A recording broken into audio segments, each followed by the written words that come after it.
cash for votes scandal is back to haunt the government. The latest expose from WikiLeaks claims that Congress leader Satish Sharma's political aide told a US diplomat that the party had paid several crores to garner votes for the Indo-US nuclear deal. Opposition has, of course, taken up the issue with some fervor, as they did about 2.5 years ago. The government should go is what the opposition's unified demand is.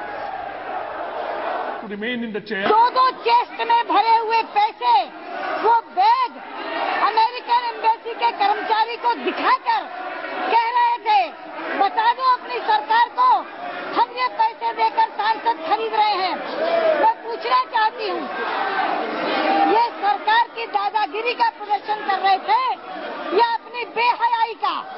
इससे बड़ी बेहयाई नहीं हो सकती। पैसे के bag लेकर के दिखाए जाएं। अध्यक्ष जी, इसमें ये जो विकीलीक है, जिसका नंबर भी है, जिसकी तारीख भी है, 17 जुलाई 2008 को ये विकीलीक दी गई, 162458 सीक्रेट के नाम से दी गई।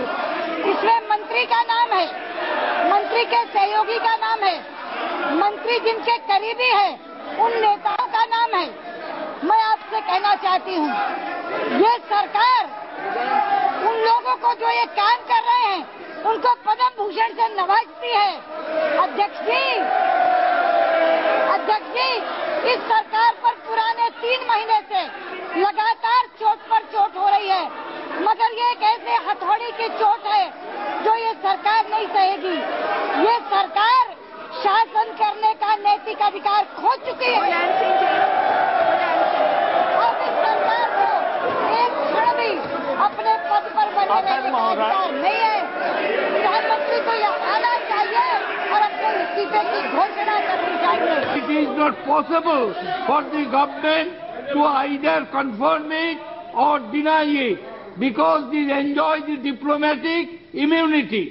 What happened in the 14th Lok Sabha cannot be dragged during the tenure of the 15th Lok Sabha. 14th Lok Sabha has been dissolved in May 2009. Thereafter, the 15th Lok Sabha has come to exist. Government of the day is a newly elected government accountable to 15th Lok Sabha, not accountable to 14th Lok Sabha.